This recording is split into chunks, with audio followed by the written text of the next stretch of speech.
शंभो हर हर ओम हर हर शंभो हर हर नमो भगवते रुद्राय रुद्राय रुद्राय नमो भगवते रुद्राय रुद्राय रुद्राय अमृताधिरण सर्वेषां जगदीश्वर सद्गुणभूषा रुद्रेश्वर हिमशैलेशा सकल रूप हर धर पोषा ओम हर हर शंभो हर हर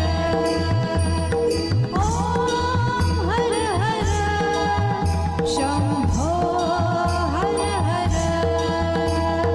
नमो भगवते रुद्राय रुद्राय रुद्राय नमो भगवते रुद्राय रुद्राय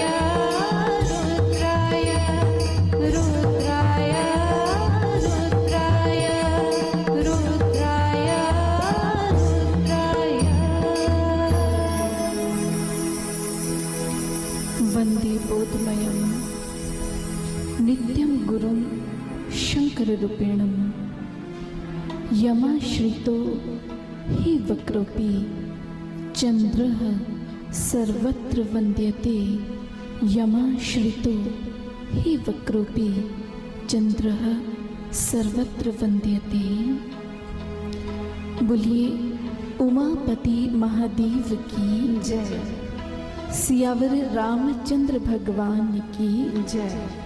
साचे दरबार की जय। आदरणीय सज्जन वृंद एवं भक्तिमती देवियों,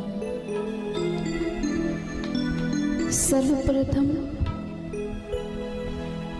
शिव महिमा को श्रवण करने हेतु आई आप सभी भगवत प्रेमियों का दिव्य ज्योति जागृति संस्थान की ओर से हार्दिक अभिनंदन करते हैं। भगवत प्रेमियों, जैसा कि सर्वविदित ही है, हम सभी जानते हैं, आज हम सभी यहाँ भगवान शिव की महिमा को सुनने आए हैं। भगवान शिव जिनके विषय में ग्रंथों में कहा गया है, असित गिरि समम स्यात् कज्जलम सिंधु पात्रम सुर तरुवर शाखा लेखनी पत्र मुर्वी लिखती यदि गृहीत्वा शारदा सर्वकालम तदपि तव गुणानामीश पारम न याति तदपि तव गुणानामीश पारम न याति। शास्त्रों में कहा गया है कि यदि इस सारी धरती को, इस सारी पृथ्वी को कागज के रूप में बदल दिया जाए और इस धरती पर जितने भी पहाड़ हैं, पर्वत हैं, उन सभी को स्याही के ढेरों में बदल दिया जाए और इस पृथ्वी पर जितना भी पानी है, जितना भी जल है, से उन स्याही के ढेरों को उस पानी में मिलाकर स्याही बना ली जाए और अनेकों कलाओं की देवी मां सरस्वती भगवान शिव की महिमा को लिखने के लिए इस धरती पर जितने वृक्ष हैं, उन वृक्षों को काटकर कलम बनाकर इन सभी वस्तुओं का प्रयोग करके भी यदि महादेव की महिमा लिखने का प्रयास करें, उसका वर्णन करने का प्रयास करें, तो यह एक असंभव कार्य है। भगवान शिव की महिमा कुछ ऐसी ही है। यदि इसकी ऊंचाई की बात करें तो आकाश के समान है और गहराई समुद्र से भी अधिक गहरी है। ऐसा ही है भगवान शिव का व्यक्तित्व, एवं उनका चरित्र। यदि भगवान शिव के नाम पर विचार करें, शिव अर्थात कल्याणकारी, जो प्रत्येक मानव मात्र के लिए, प्रत्येक इंसान के लिए, प्रत्येक जीवात्मा के लिए जो कल्याण का कारण है, वही वास्तव में भगवान शिव हैं, वही वास्तव में भगवान शिव हैं। जिस समय शौनकादि ऋषियों के मन में विचार उत्पन्न हुआ, प्रश्न उत्पन्न हुआ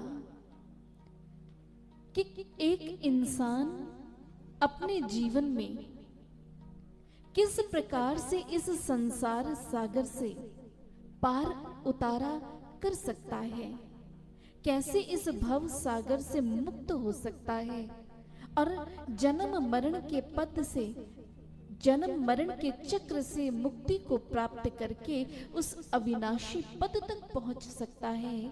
जिस समय शौनकादि ऋषियों के मन में ऐसा प्रश्न उत्पन्न हुआ, तो अपने इस प्रश्न को लेकर वे सूत जी महाराज की शरण में गए और उनके चरणों में अपना यही प्रश्न रखा कि हे ऋषिवर, कृपा कर हमें मुक्ति का मार्ग सुझाइए।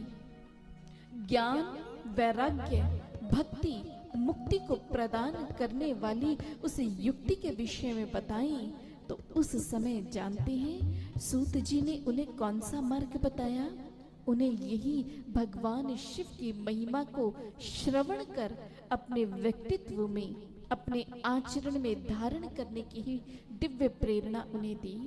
और ऐसी ही प्रेरणा से प्रेरित हुए गोस्वामी तुलसीदास जी।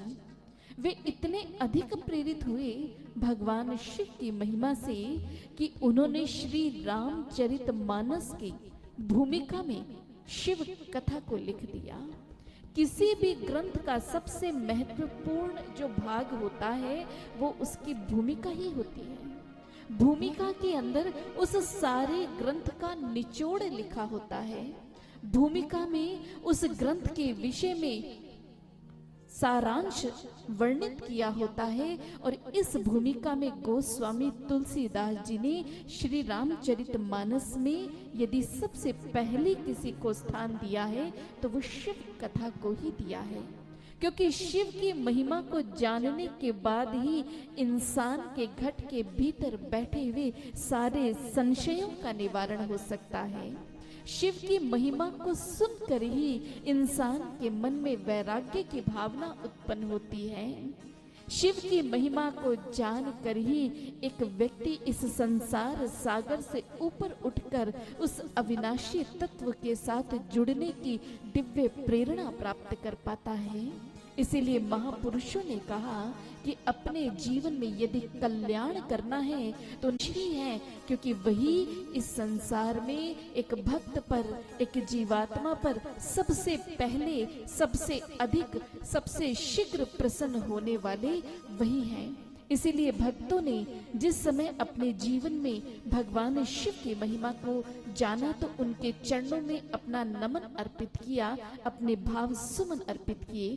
तो आए हम भी शिव महिमा को आगे श्रवण करने से पूर्व अपने श्रद्धा सुमन अर्पित करते हैं भगवान शिव के चरणों में एक भजन के माध्यम से।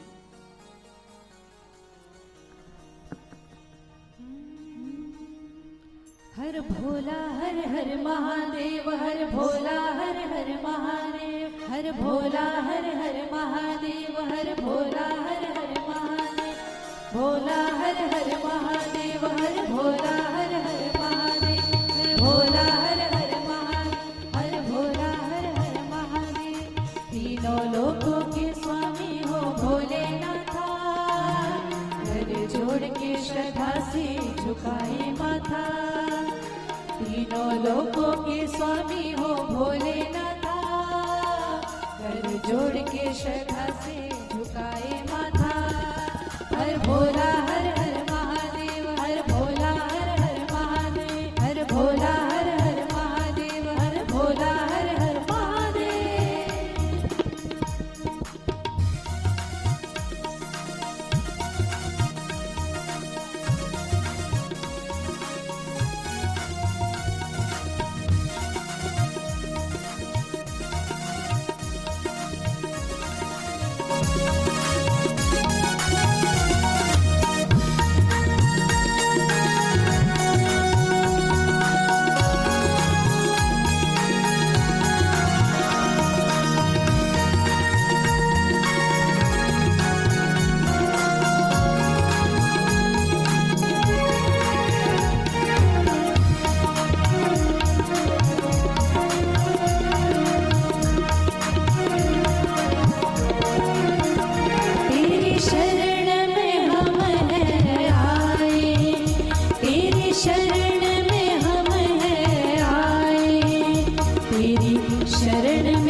प्रेम मिठाई हो तुमको भाए, नागेश्वर तू नंदी का स्वामी कहलाए।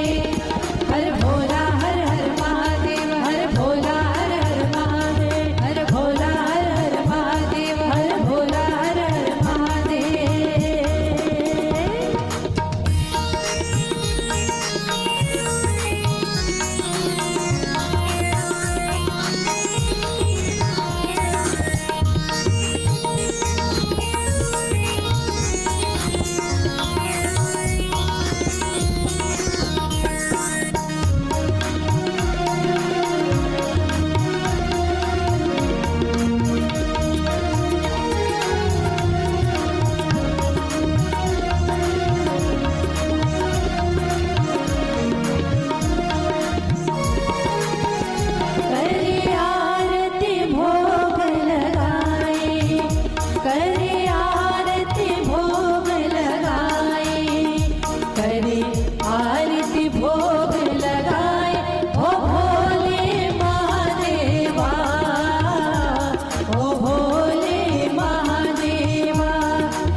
विपदा को हरने वाले भोलेनाथा, वेद ग्रंथ सब गाते हैं तुम्हारी गाथा। तू कैलाशी शिव शंकर करुणा बरसाता, वंदन तुम्हारा गा करके है मन हर्षाता। हर भोला हर हर महादेव, हर भोला हर हर महादेव, हर भोला हर हर महादेव, हर भोला हर हर महादेव। ताली बजती रहनी चाहिए सभी की।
पुरारी है उमा सदा तेरी रहती संगा, तेरे द्वादश रूप है हो ज्योतिर्लिंगा।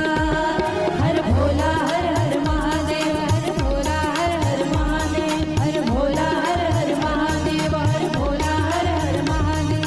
तीनों लोकों के स्वामी हो भोलेनाथा, कर जोड़ के श्रद्धा से झुकाए माथा।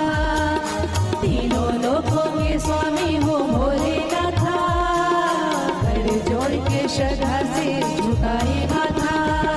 हर भोला हर हर महादेव, हर भोला हर हर महादेव, हर भोला हर हर महादेव, हर भोला हर हर महादेव, हर भोला हर हर महादेव, हर भोला हर हर महादेव, हर भोला हर हर महादेव, हर भोला हर हर महादेव।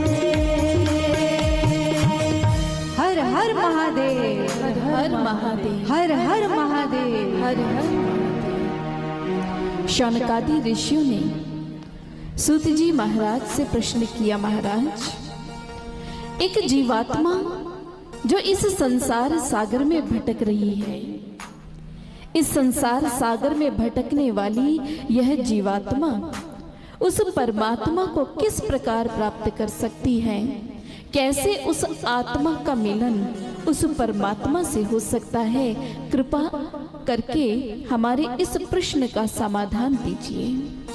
और उस समय, जिस समय शौनकादि ऋषियों ने सूत जी महाराज से ऐसा प्रश्न किया, तो उस समय सूत जी महाराज ने उत्तर देते हुए कहा, कि यदि कोई आत्मा उस परमात्मा के साथ मेल करना चाहती है तो सबसे सुंदर प्रसंग शिव विवाह का ही प्रसंग है। उसे ध्यान पूर्वक श्रवण करें। वास्तव में यह शिव विवाह प्रसंग एक आत्मा की उस परमात्मा से मिलने की यात्रा का नाम ही है। और उस समय सूत जी महाराज कथा प्रसंग शौनकादि ऋषियों को सुनाते हुए, कथा बांचते हुए उन्हें बताते हैं कि जिस समय दक्ष यज्ञ में अपने स्वामी भोलेनाथ महादेव का अपमान ना सहन करने के कारण दक्ष पुत्री सती ने अपने आप को वहां पर योगाग्नि के माध्यम से भस्मीभूत कर लिया था। उस समय सती के अंतिम समय में उनके हृदय से एक ही पुकार निकल रही थी, एक ही प्रार्थना निकल रही थी, जन्म जन्म शिवपद अनुरागा।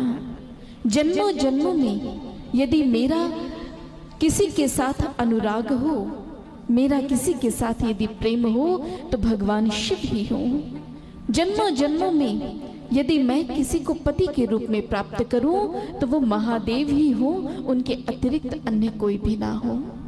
और ऐसी ही प्रार्थना के कारण सूत जी महाराज बताते हैं अंतिम अवस्था में, अंतिम काल में की जाने वाली इसी प्रार्थना के कारण ही देवी सती का पुनर्जन्म हुआ, देवी पार्वती के रूप में मैना और हिमवान के घर में।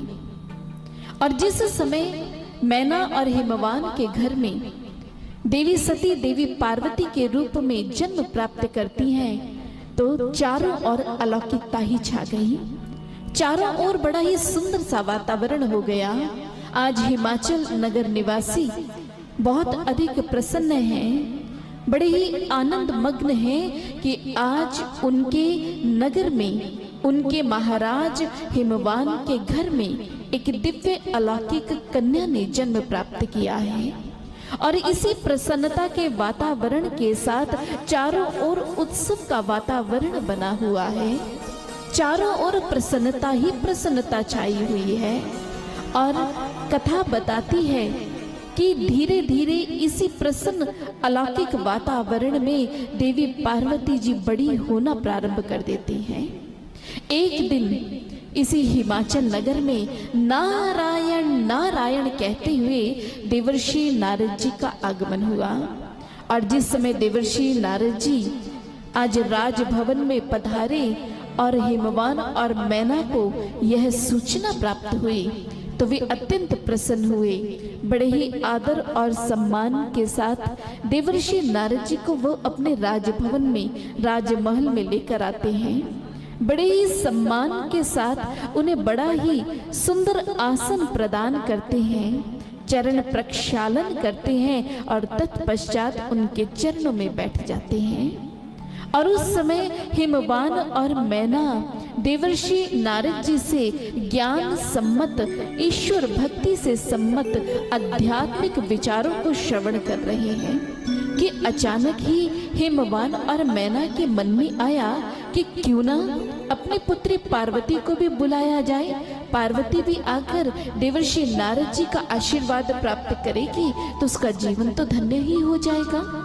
ऐसी भावना के साथ, ऐसी मंशा के साथ मैना और हिमवान अपनी पुत्री पार्वती को भी बुलाते हैं। पार्वती भी आज देवर्षि नारद जी का दर्शन प्राप्त करने के लिए आई, उनके चरणों में प्रणाम किया और वहीं पर एक स्थान पर बैठ गई। उस समय मैना ने देवर्षि नारद जी से कहा, नारद जी आप तो त्रिकालज्ञ हैं, भूत भविष्य वर्तमान कुछ भी तो आपसे छिपा हुआ नहीं है, इसलिए कृपया हमारी पुत्री के ललाट को तो देखिए, इसके मस्तक की रेखाओं को देखिए, हमारी पुत्री का भाग्य क्या कहता है जरा हमें भी बताइए। और जैसे ही देवर्षि नारद जी ने देवी पार्वती जी को देखा तो देवी पार्वती जी को देखकर देवर्षि नारद जी ने कहा, वाह अति उत्तम भविष्य है तुम्हारी पुत्री का। मैना और हिमवान ने जैसे ही सुना तो वे तो बड़े प्रसन्न हो गए। मैना और हिमवान ने कहा, नारद जी ऐसा आपने हमारी पुत्री के ललाट में क्या देख पढ़ लिया है, कृपया हमें भी बताइए।